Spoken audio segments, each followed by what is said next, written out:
It's counting down. Welcome, everybody, to the Destination Recreation Podcast. I'm your host, Sean Dennis, back with another episode, having another guest on the show. I want to welcome Dr. Chad Morgan to the show. Chad began his career in higher education in 2001 at UNC Asheville. His journey has taken him up and down the East Coast and out west, where he held a couple different positions between three of Arizona State's four campuses. And as of October 2022, Chad is back in Florida and now serves as the Associate Dean in the Dean of Students Office at Florida State University. So everybody, please welcome to the podcast, Dr. Chad Morgan. Thanks, Sean. That introduction makes me realize that I've taken a crazy path to get where I am. Yeah, I would say so. So, I mean, I guess for the guest, for the audience, you want to tell a little bit more about yourself, about what you're doing now, kind of cover what you've done previously, some of the big highlights at the other schools you worked at. Yeah, so at Florida State, I work pretty heavily with our Office of Student Conduct. Also work with our kind of student support and resource areas and kind of our whole health and wellness portfolio. And so when I first started at UNC Asheville, I kind of availed myself to our Dean of Students office, and it was a small campus. Student conduct was managed through kind of different student affairs administrators. And so I volunteered to be a hearing board chairperson. And so basically, kind of that's where I got my start. And then kind of throughout, at UCF, I was a hearing officer. And then at ASU, I made the mistake of telling one of our deans that I was, had done conduct before. And she pulled me in and said, hey, let's go do this Title IX training. Got me kind of into the flow of being an investigator for Title IX cases. That dean then moved to a different campus at ASU. And after around 5.5 years being the director of Sun Devil Fitness at the West Campus, she called me and said, hey, do you want to come downtown and be a part of the dean's office as my associate dean? And so complete leap of faith. Lots of people ask me, like, why did you go from like doing fun stuff to doing conduct stuff? And generally what I tell folks is it's all the same. Like the outcomes that we're looking to accomplish, both in student conduct and recreation, is to build better humans, to build more self-realized, more complete individuals that can contribute to our society. And the way that they get there might be very different. But really, at the end of the day, the reason in student conduct and the philosophy that we have and that I have is we try to look at most things as speed bumps and not brick walls. They run into something that kind of slows them down a little bit, and maybe they need to think about what got them there, and hopefully they reflect on it and then continue moving forward. Where very rarely is the result being, suspension or expulsion from the university. And I think in recreation, it's the same. If it was an outdoor trip where we were going hiking or climbing, that was the vehicle, but that wasn't the outcome that we were looking for. We were looking for them to learn ways to overcome obstacles, ways to work better with a team, ways to know how to communicate with other human beings. And I think all of those things are very similar between the work. It just looks a lot different at the end of the day in the way in which we go towards accomplishing those outcomes. Okay. I like that. Never thought of it that way. So starting back in your undergrad, I guess first off, what was your major in undergrad? And then what kind of sparked in you during your undergrad time to want to pursue working in higher education? Yeah. I was the child of two public school teachers. I went to college with one vision in mind, and that was to get a job and make a lot of money. My parents, as public school teachers, were able to provide what I needed. But there were a lot of things that I saw other kids my age not being able to do that we weren't just able to. Like we couldn't go take a cruise, we couldn't fly to Hawaii, but we would go see my grandparents who just happened to live at the beach, right? And so I went into college with that mindset of like, I just want to get a business degree. I want to make a lot of money, and I want to be able to do what I want to do when I want to do it. My first year at Elon University now was Elon College when I went there. I got a job with our college television station, and the job was going to local businesses to try and sell ads. And all along, everybody told me if you want to be in business, you got to start in sales, and then you can move on to other higher level positions from there. And so I thought, great, I'll go get a sales job. I'll sell these ads. After I went to about 20 places and they told me no, I was like, this isn't for me. I hate this. And so my father taught PE and was an outdoor educator. And so I was like, well, I'm just going to get a job in campus rec. I need some extra money.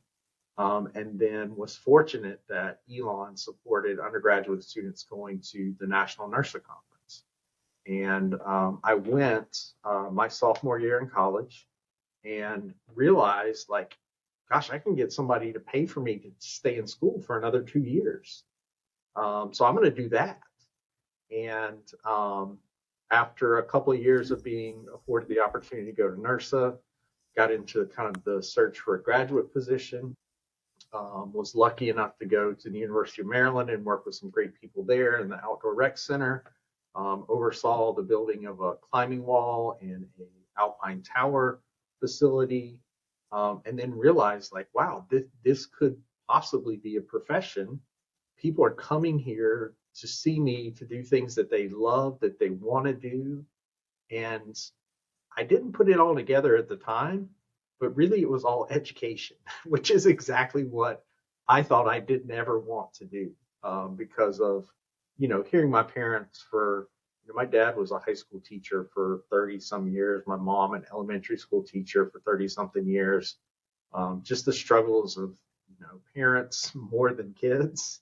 And so I think I just kind of found my way to where I was supposed to be. And then, from there, went into a full-time position and kind of ended up where I am today.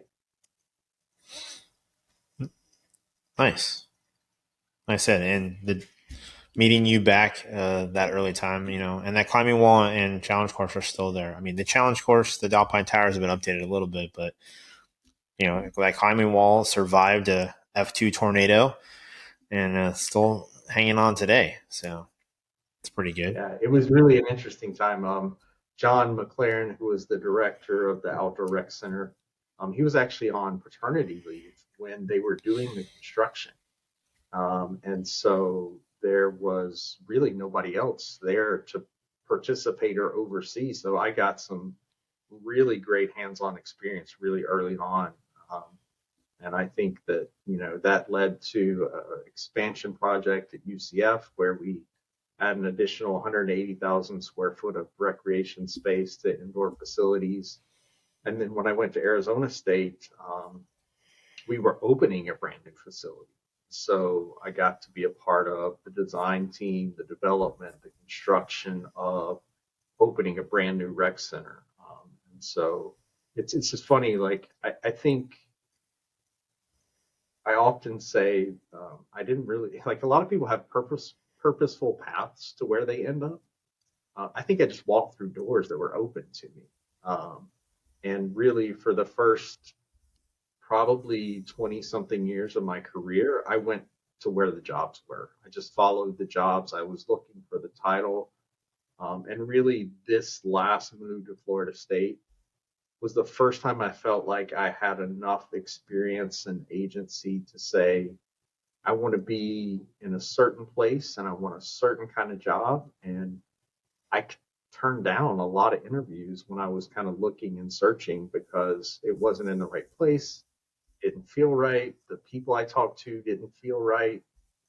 And I think it probably was the first time where I wasn't chasing a title. It was more just this is the experience that I want. This is what I want to be able to do, and feel really fortunate to be here where I am now. Nice. I think Mike's journey in recreation too is probably somewhat similar. I kind of fell into the job. I would have not have guessed. My whole plan out of high school was to go to the Naval Academy, serve in the military, all that kind of stuff. That didn't happen. Didn't make it into the Naval Academy. So started college. Got worked three different positions with the rec department: facilities orientation leader and ops assistant. And then became the supervisor of that ops assistant position in '98 before the rec center, like right when the rec center opened. So, and like I was telling in the conversation I had with Jacob, it wasn't until after in 2012 that I think I really embraced the job and looked at it more as not a job but as a career. Because it was after I took a leave of absence to start a police academy. Um, my wife had our son a week before I started the police academy. It was just the way the timing worked out. 3 days into the police academy, I get taken to the hospital, and they thought I had a heart attack. I'm 36. My wife's at home with my daughter wasn't 3. My son is a newborn, and then ultimately I had to withdraw from the academy because the doctors wouldn't release me to go back. Um, so luckily I had a good rapport with Jay Gilchrist, the director, and had a conversation before I did leave of absence. So I didn't, I wasn't without a job. So I went back to it. And then I really kind of refocused and really started taking advantage of all the professional development and networking and, you know, adding to my resume, but also just embracing it. Like, okay, maybe this is just not a job to collect a paycheck. This can be a career, maybe this is what I'm supposed to be. And so again, I'd probably Yeah, still I think go. I was going to say, I think most people, Sean, who work in higher education, like had no plan of that when they started. It's almost a ubiquitous story of folks that I talk to of like, I went to college or I went to university, I started studying something and got involved with our programming board, or I got involved with fraternities, and then I just developed a passion for it. And I think it really it requires that, right? Like work at a university, you're not going to make millions of dollars, right? There's no bonus check at the end of the year unless you're the head football coach or the basketball coach. Um, but it is meaningful, and you see young people whose lives are changed by their experience in college, and I think that's what has kept me here for as long as I've been working at university. Yeah, I agree with you. And that was one of the things, that I was proud of as far as my retention rate of students working in operations wasn't a high turnover from year to year. I mean, the turnover was usually due to because they're getting internships and they're getting closer to graduation, but, had those people that, some started as a freshman all the way till they graduated. And so seeing them grow and develop and, one of those people actually, up until recently was my doctor here in Texas. It was interesting how it brings people together. But so I call him a friend. So I have a friend here in Texas. But yeah, I mean, he served as my doctor until he rotated into the emergency side of things for the organization he works for. But it's interesting just to see the journey and helping those people grow too. Act as a mentor. Sometimes you're finding people from all different backgrounds, and so it's interesting to see how they're making it through. Yeah. And I mean, there are many students when I worked in recreation who were employees who now are friends, who some have stayed in recreation, some are mortgage officers, some are water treatment specialists, but there's still that connection from when we spent time together. And I would say mostly, more specifically, sorry about that, Sean.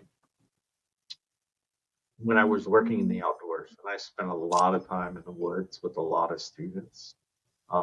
That's the one thing I would say with my transition into the dean's office, that I have a lot of students who you take through a conduct process who are going to contact you 10 years later and say, you made a huge impact. There are occasionally, and I have gotten letters from folks or emails, not letters. We don't do letters anymore. um, who said, that was exactly what I needed at that point in time to help me realize I was going down a really treacherous path.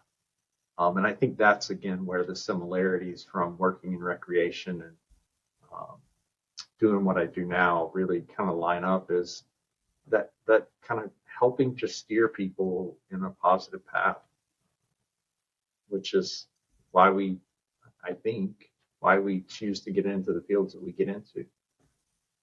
Actually, that was part of one of my next questions. Was how do you think your time working in recreation translates into what you do now in your current position? So, Yeah, I think, Sean, there are so many transferable skills that people get working in recreation. In intramurals where you have students who are competing, who are angry with officials, and you help them understand how to, manage that conflict.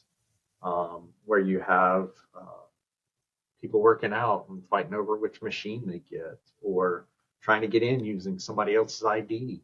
Um, all of those things, all of those, what can be challenging situations in the moment, you help people work through, and you facilitate that conversation or that growth. Um, it really can transfer to a lot of different places in higher education and outside. Um, and so I really think the transferable skills that you get in recreation, if you ever do decide to make a shift to a different kind of lane, um, they're there. You just have to know how to articulate it. You got to know how to speak about what it meant, rather than I planned a tournament for 15 teams. Like, I know how to organize and program and have the right staffing and have the right schedules, and like that transcends everything. And I think that really is something has gone a long way in helping me get to where I am today. so looking back at your time at Arizona State, I was curious since I attended the conference there and heard about the process, which sounded like probably a very stressful process. But in the designing and building of 4 individual recreation centers, one for each of the campuses there.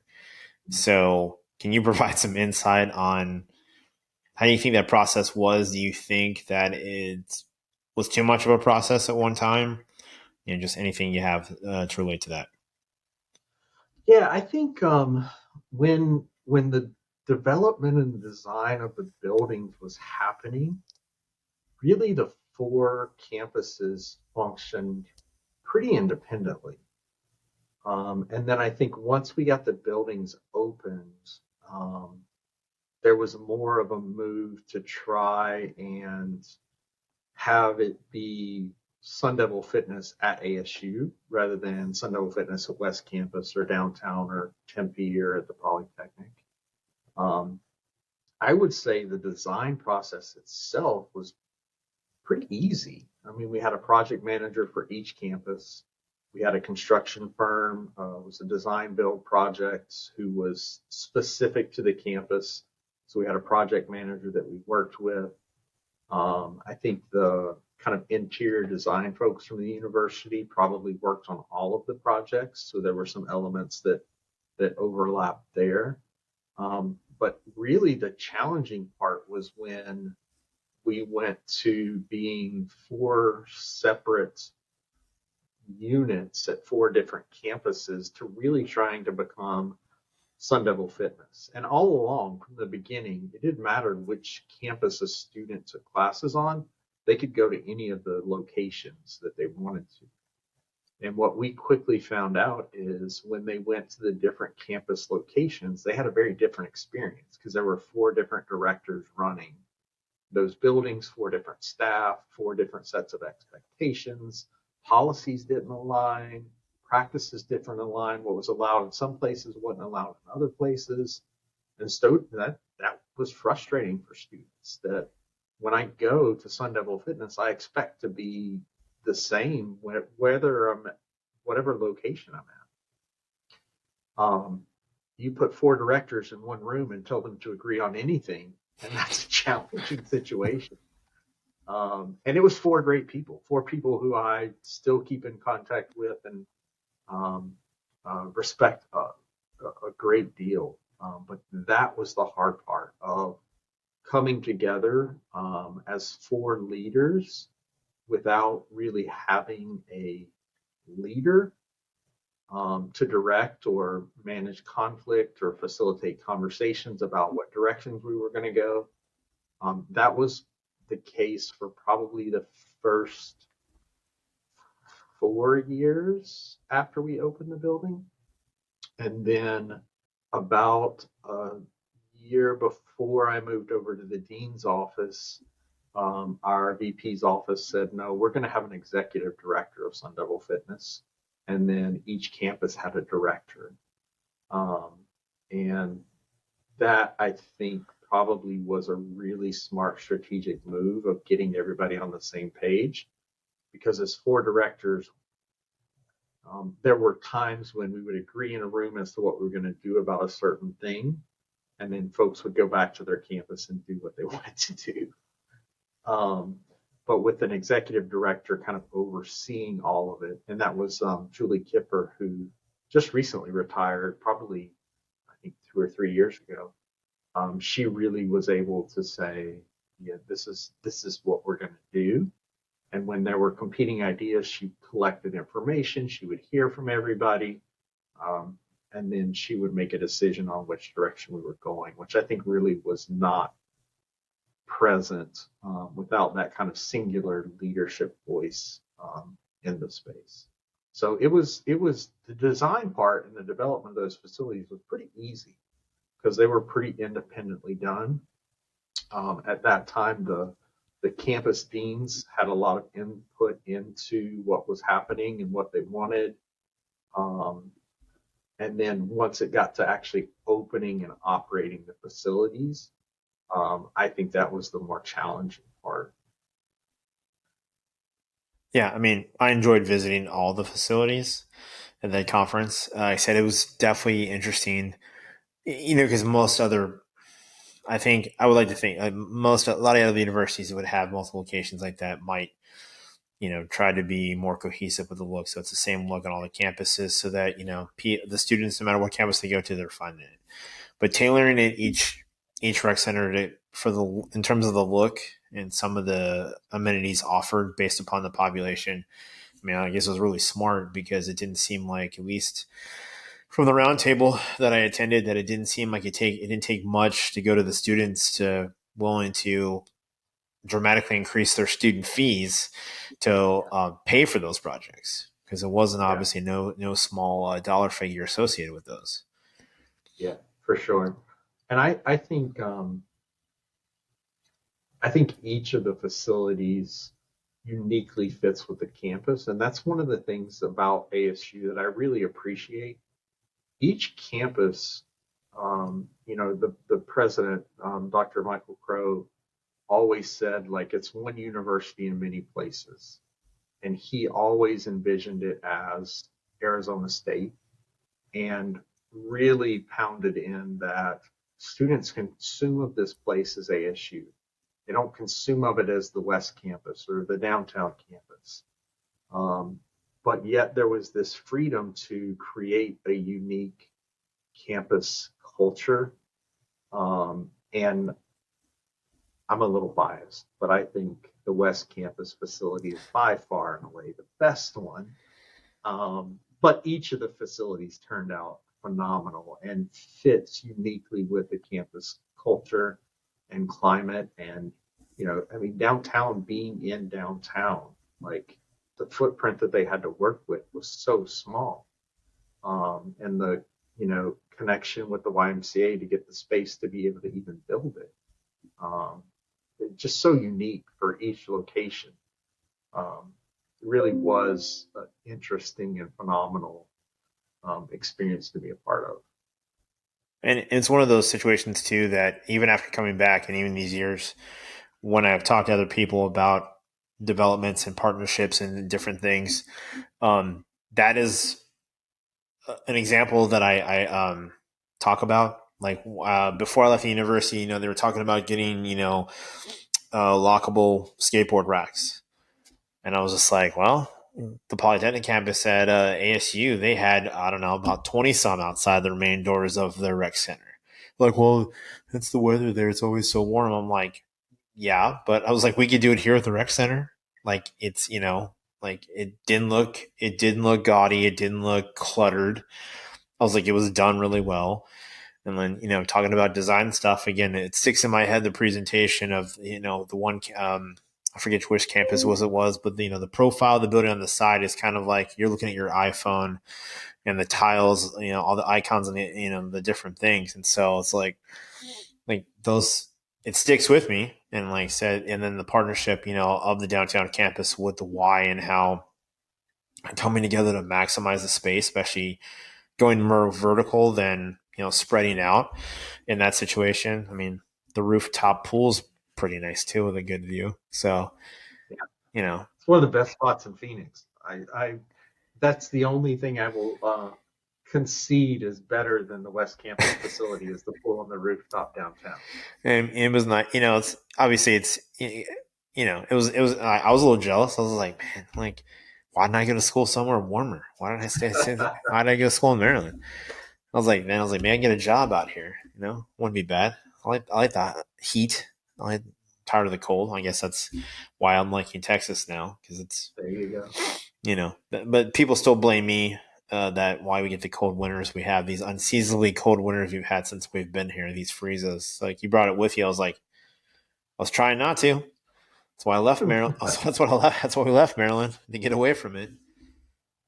So I guess with that, and so what other potential trends do you see in higher education? I guess either, um, I guess across the board. I mean, not just in student conduct. I mean, um, is there, well, I guess one question I guess in the student conduct realm is, is there more incidents because of social media, cyber related things? Is there those kind of things? Is that kind of increased, or is it kind of the usual that you would potentially find on a college campus?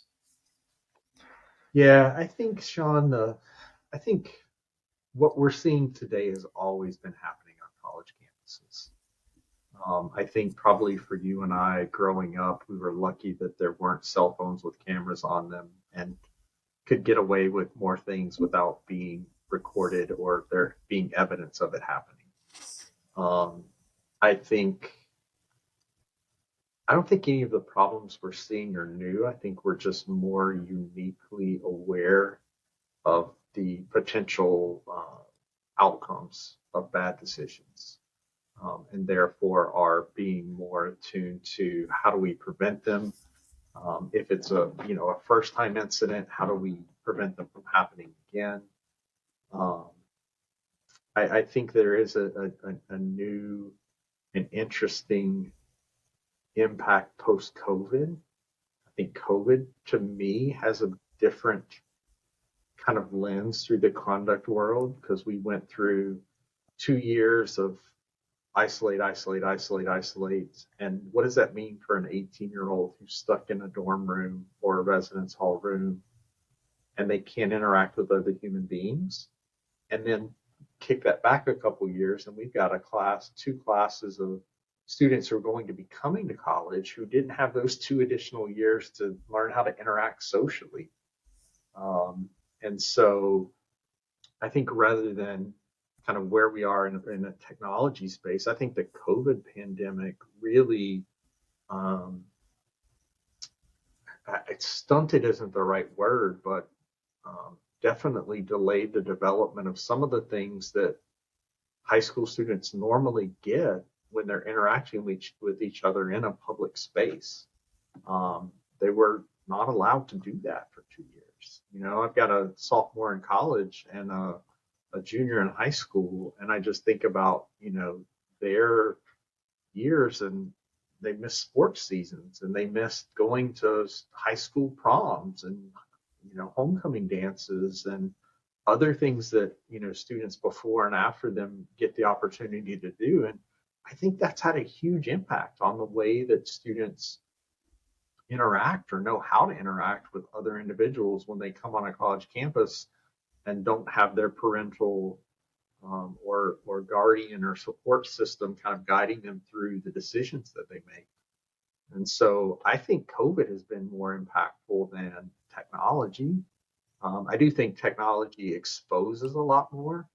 And we certainly get a lot of reports from not with inside the university, but from those outside the university who saw something on social media, identified an individual as being a student at Florida State, and whatever they posted was not great. And they feel that they need to let the university know that how dare this person be a student at your university when they're putting this out in the social media world. So I think there are some impacts of the technology, social media.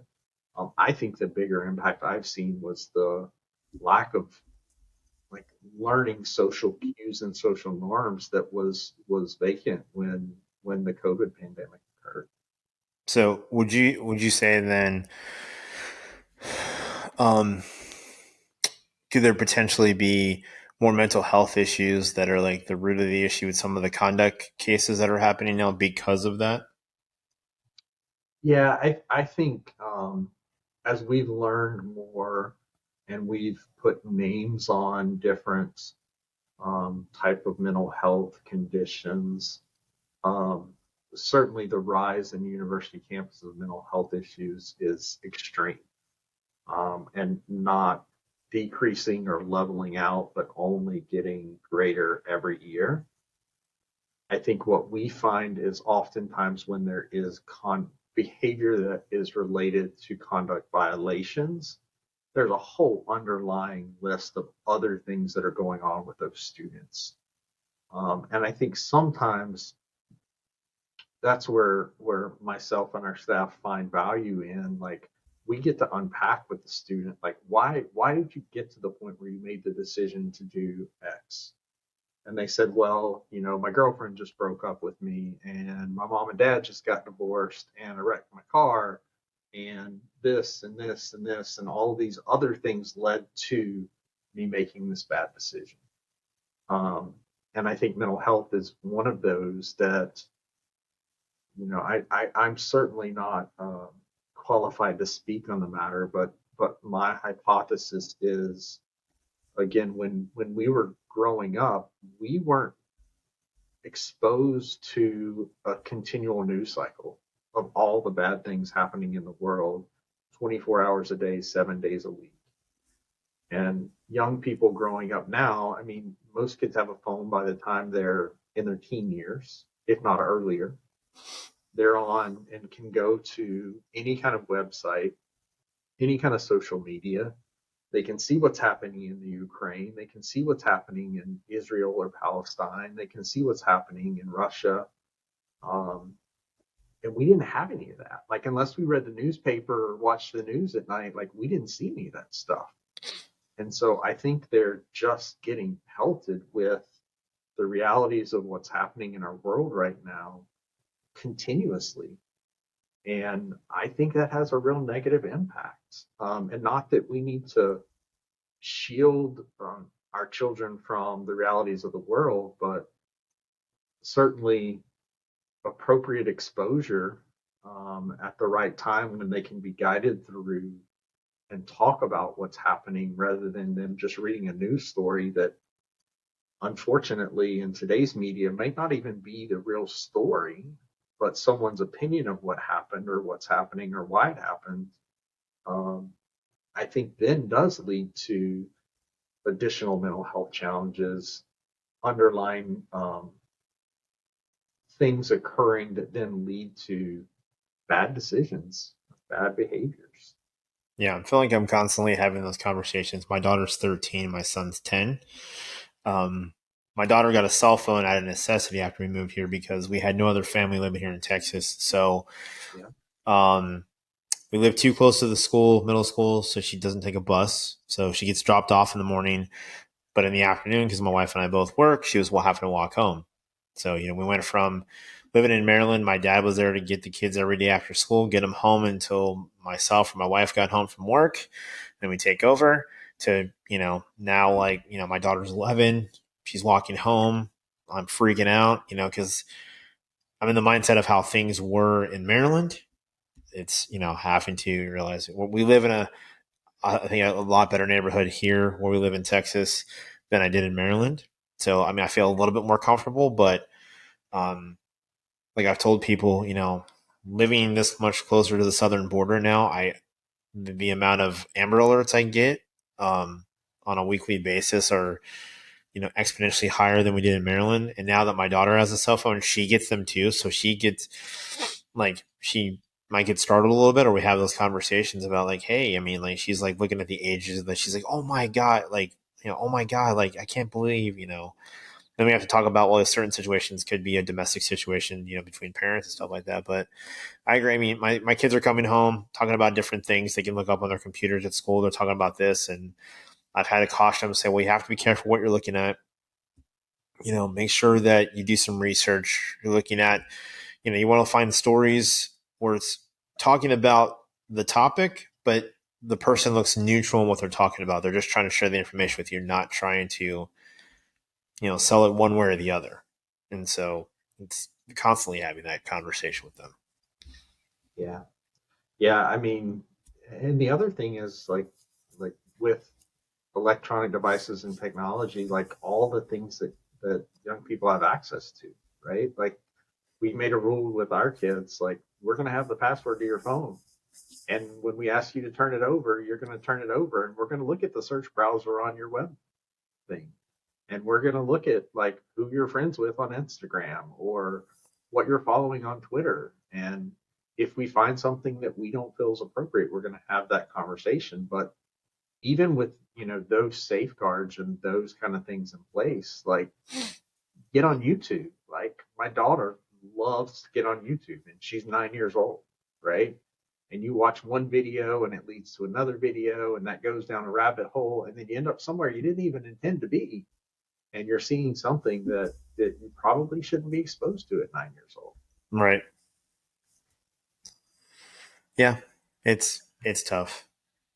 Yeah. It's tough. Try to protect them while you want. Like, my daughter was asking me about, Snapchat and stuff. I was like, nope. With my background in law enforcement and security and stuff, like all the meaning behind certain, certain apps and what, I know about the nefarious things they've been used for in different, in the kind of the impetus why those apps exist. And I'm just like, no, we're not. No, I don't think so.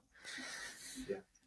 Yeah. And all those things that I see as a parent in my own children, we see as our college students, right? And my sister is a vice principal at a elementary school, and she, and I talk regularly about what's happening in the school, what happened today, and she tells me things, and I'm like, huh, that's funny. I had a 19-year-old do that same thing when they were, coming to our office last week, and so, it just, I think it just is progressing. Um, you just see it the same, all of those same things in the conduct world. Um, that you see kind of happening in the real, like I say the real world, but in the world outside the bubble of a college campus. And I guess also too, I mean, I guess with the going back to the COVID thing, do you think it's having an impact on how long it's taking students to get through college too? When you're saying you're somewhat stunted, but You know what? I think, I, and I don't know. This is anecdotal, not based on any kind of facts or figures. I think so many students are coming to college now with AP credits, dual enrollment credits. I think they're getting through college faster. I think that those who aren't going to get through in 3 or 4 years probably are dropping out in their first year. Um, but I think a lot of students, certainly here at FSU and at ASU where I was, they came in and they were juniors when they started, right out of high school. And so they finished up a couple of years, a couple of credits in specialized areas, and they were done. I think that's more what I'm seeing than people taking longer to graduate. interesting. The I guess it could be I mean, I guess it's a positive trend, especially when you're trying to not have to pay for college. Yeah, when you're financing, it certainly is. I wonder. I mean, I don't know about your experience, Sean, but for me, college was such a formative 4 years of my life that I really learned who I was and who I wanted to be and where I wanted to go, like minimizing that down to get through it just as fast as you can. I think there is a lot of research that shows that the mind shift about college is much more transactional. I'm going to get a degree so I can get this job, make this amount of money.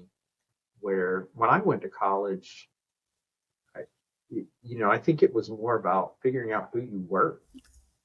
And I don't know that that exists quite as much as it used to. I think I guess my experience probably a shade different. I started college as a physics major. Ultimately, my undergraduate degree was in criminal justice, and it took quite a few years because during the process, a year after I started college, my mom was diagnosed with cancer. She died 6 months after that. So trying to deal with that, I came back to school. She died of April '97, and I came back to school that fall. Probably was probably was not a smart idea, honestly, because I just wasted enrolling in classes and dropping because hindsight, looking back through a wellness lens, I was battling depression, obviously pretty bad. Knowing that now, not obviously then. Um, and I think falling into the job that I got with the recreation department, the full time job, that's what helped kind of besides the support I had at home, but that kind of helped me turn the corner on things, you know. And so, yeah, it was the same thing. I was still becoming a young professional and working through that, but while taking classes, part time. So, yeah, I would agree. It was a lot more formative trying to figure out exactly what I wanted to do because I went for physics major, then I was an English major for a while before I think it was 9/11 that everything with that pushed me towards criminal justice, and then finishing out my undergrad with that. Yeah, Sean, that is a crazy story, and I only say that because I started at Elon in '96, so I was a freshman in August of '96. My mom had her second bout with cancer in early or late '96 and passed away in April of '97. And Probably a little bit different, but because she had cancer when I was in high school for the first time, it was kind of expected that it was going to come back. So I was back in class a week after she passed in her funeral, and I never processed it. I never dealt with it. I just went right back to the grind, um, and probably still processing it now because I didn't deal with it then. And that's completely separate from the topic of this podcast. But Right. just when you said your mom, passed in '97, I was like, man, that is crazy. Because same month, same year, kind of probably same stage in college. Just interesting. Yeah. Yeah. So I didn't know that. So thanks for sharing. So I don't have any other questions. Is there anything else you want to talk about? I appreciate you inviting me. I think I shared in the email when you asked me, like, I don't know if my story is really that interesting, but I do think, and I hope for folks listening out there, if they take anything away, uh, I think it's really important to walk through doors when they're open. Um, and I don't know, you may have read it, but Matthew McConaughey's book Green Lights is it's fantastic, and it just talks about looking for opportunities in life to like walk through doors and take advantage of opportunities when they exist. Um, and I think there's a very real difference between walking through doors that are open to you and just saying yes to everything that you're asked to do. Because I think in higher ed, um, at least probably when you and I were coming up in it, you just did whatever you were told to do. And you just said yes, and you said yes, and you said yes until you couldn't do all the things that you said yes to. And that was what was expected. And I think that's a different thing. So I think it's saying yes to the things that help you as a professional grow and develop and maybe stretch your comfort zone, but also being willing to say no to things that are not within your job responsibilities or not going to help you grow professionally or not going to help you create new networks or new connections or things that are going to help you advance professionally. And I honestly think walking through those doors is what got me to where I am. And lots of people believed in me when I didn't see it. Like when they asked me to be the associate dean at ASU, I was like, I like playing intramural leagues. I take people rock climbing. Like you want me to deal in like these parts of college students' lives that are really formational. Um, and they thought I had the skill set for it. And so I walked through the door, and that landed me here at Florida State and a job that I love and a place that I love and close enough to family that I can get in a car and drive home, but they can't show up on the door without calling me first because it's 9 hours away. And so, I feel really fortunate to be where I am. And lots of people helped me get here, and I want to give them respect and proper acknowledgement as well. And I think that's important because, like I said, relating to what you're saying, when I was in my younger professional days, yes, I said yes to everything because I wanted to show that I could do it and take the on responsibility. And I always like a good challenge. So there were some times I did some things I was just like, this doesn't make any sense. There was one instance at the university where to give me a supervisory experience, there was a period of time they made me the supervisor for the sports turf position with the recreation department. Zero sports turf background. Everything, as I've always said, everything I always learned from Dave Flumbaum, who was my boss Yeah. until I left. Everything I learned about sports turf, I learned from him. So when there was questions, so you have this guy, a new hire, he knows his stuff, but things on campus, I like, we got to ask Dave. We got to ask Dave. We got to ask Dave, which made me feel very self-conscious because I was like, I don't feel like I'm being a good leader, being a good supervisor when we have to always go ask somebody else. But it's because didn't know about the resources on campus. And, I was told that I was given the responsibility because I'm detail oriented. I'm a good planner, good organizer. I said, I would keep the person on task, get things done. I was like, that's great. But I feel like I'm only half prepared to lead at this point. So it was about a year's worth. And then there was some restructuring done, but in the end, it was a good experience. But, at the beginning, I was just like, I don't know if makes the most sense.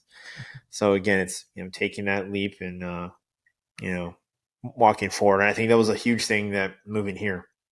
I moved here to Texas to support my wife because she got an opportunity to, get a job down here and move down here. And so, it was a, big leap, height of COVID, late, fall of 2020. And, I've been at the university for 23 years, haven't had to interview for a big full-time job in a very long time. So I was just like, I was scared. So, but Yeah. Hopefully you walk through the right door.